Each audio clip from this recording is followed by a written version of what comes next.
It's May 2, 2011.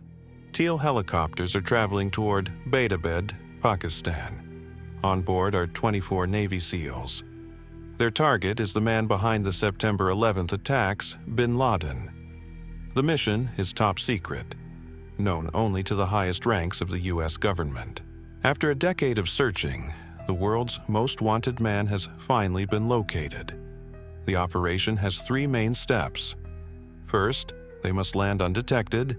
Second, they must enter the compound. And finally, they must eliminate or capture the target. However, Bin Laden is aware of every threat, so his building is heavily guarded. 12-foot-high walls surround the complex, made of solid concrete reinforced with barbed wire.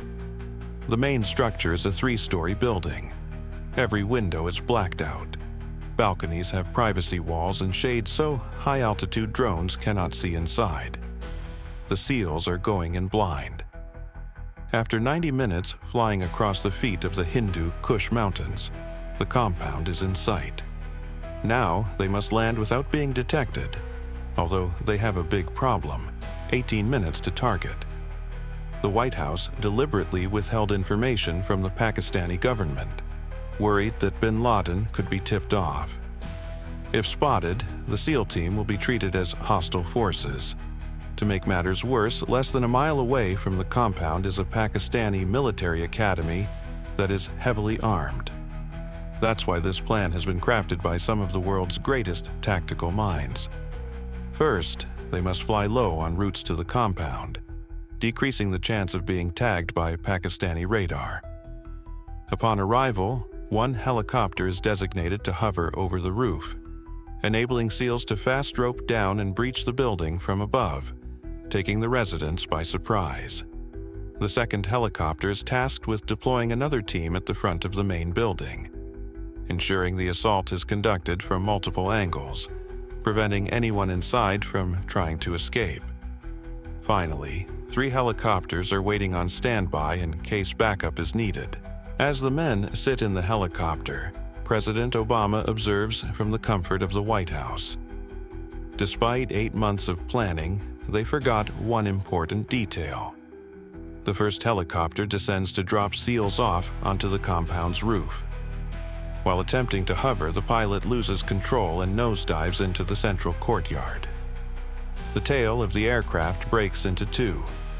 Seeing this, the second helicopter reacts and safely lands in the open field outside the compound. Luckily, none of the passengers are injured. The SEALs quietly assemble at the critical points of entry, unsure if they've already alerted everyone inside. The real test is about to begin. While on the ground, it's clear just how self-sufficient the complex is, allowing Osama Bin Laden to minimize contact with the outside world. A greenhouse is located to the northeast. Here, vegetables are grown. Nearby are a couple of animals, both helping reduce the number of trips to grocery stores. In the same area, piles of trash are burnt instead of being left to the local rubbish collectors. The CIA had never observed Bin Laden entering or leaving the building, allowing him to remain undetected with his family for over 5 years. That was until now. One team is tasked with breaching the gate that leads to the guest house. Multiple SEAL groups position themselves around various entrance points on the ground floor. The final team is poised outside the compound to ensure the neighbors can be controlled if they wake up. 3 SEALs breach the entrance of the guest house. They enter to see a man with an AK-47. They radio to the rest of the team that the guest house is cleared. 3 dead, one of which is Abu Ahmed al-Quidi. This is Bin Laden's messenger and one of his closest confidants, the man who unknowingly gave away their location. Many captured followers would frequently mention his alias during interrogations. After discovering his identity, the CIA tracked his whereabouts, leading to this compound in the city of Abbottabad and, coincidentally, Bin Laden. But of all places, why would Bin Laden choose to hide in the country of Pakistan?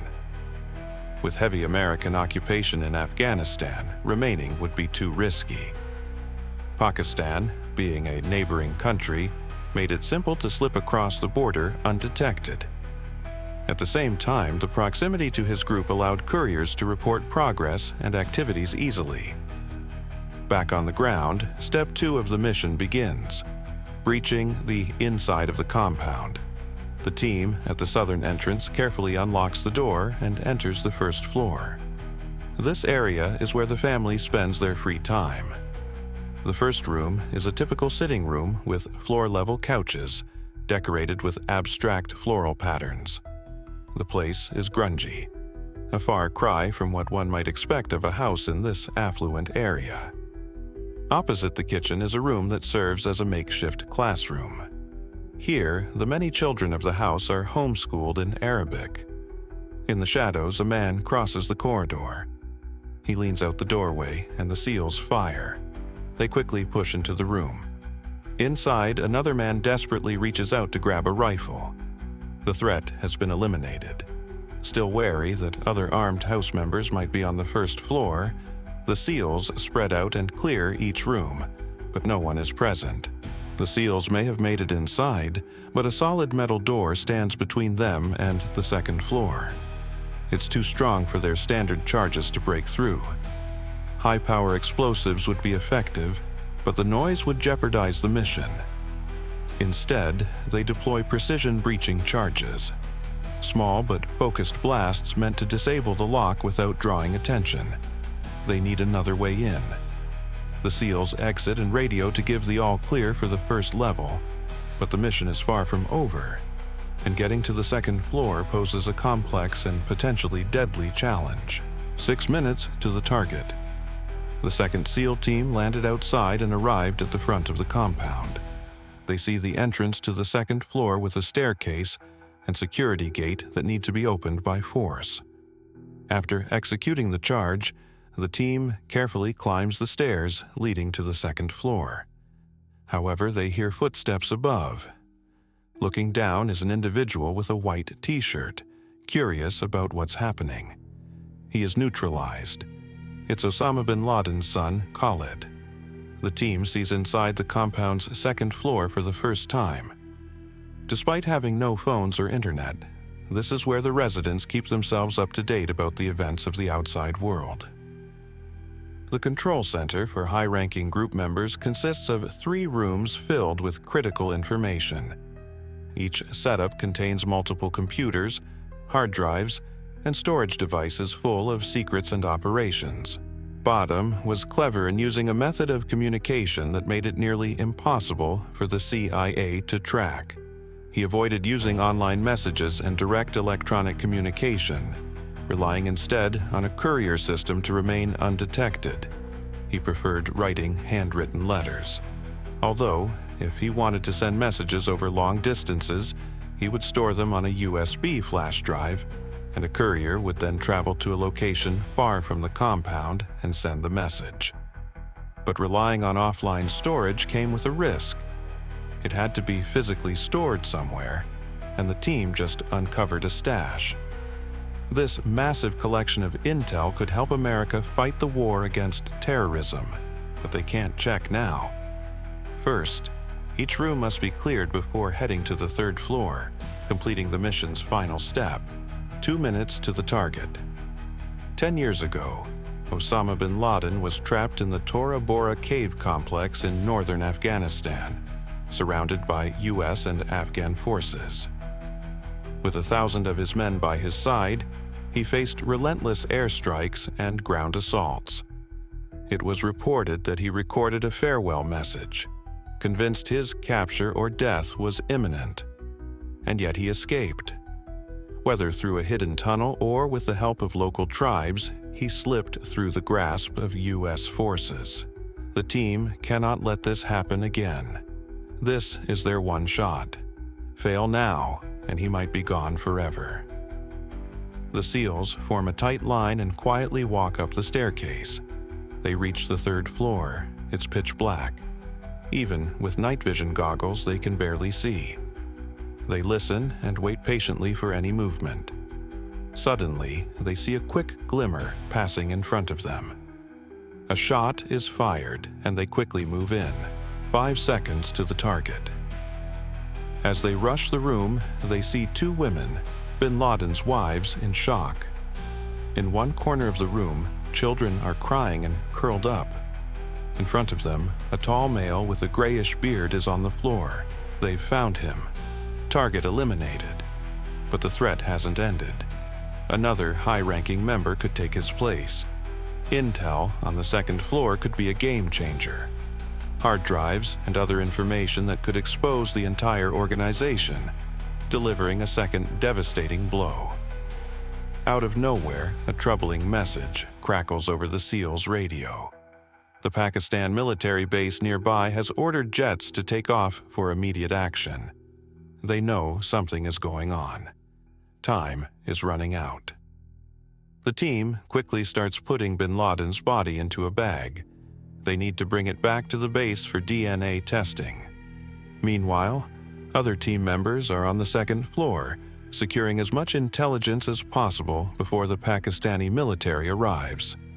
They take everything they can get their hands on: hard drives, laptops, and phones. With the clock ticking, final checks are made, ensuring nothing critical is left behind.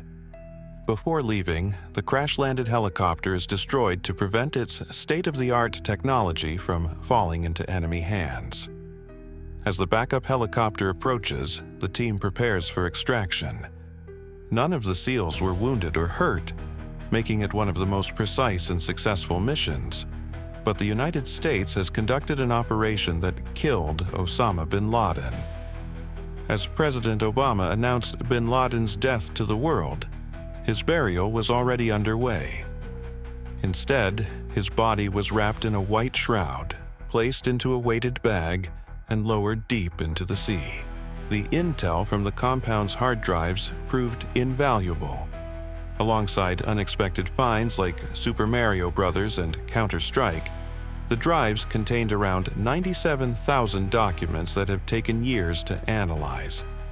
The information helped expose the inner workings of how his group operated alongside future plans.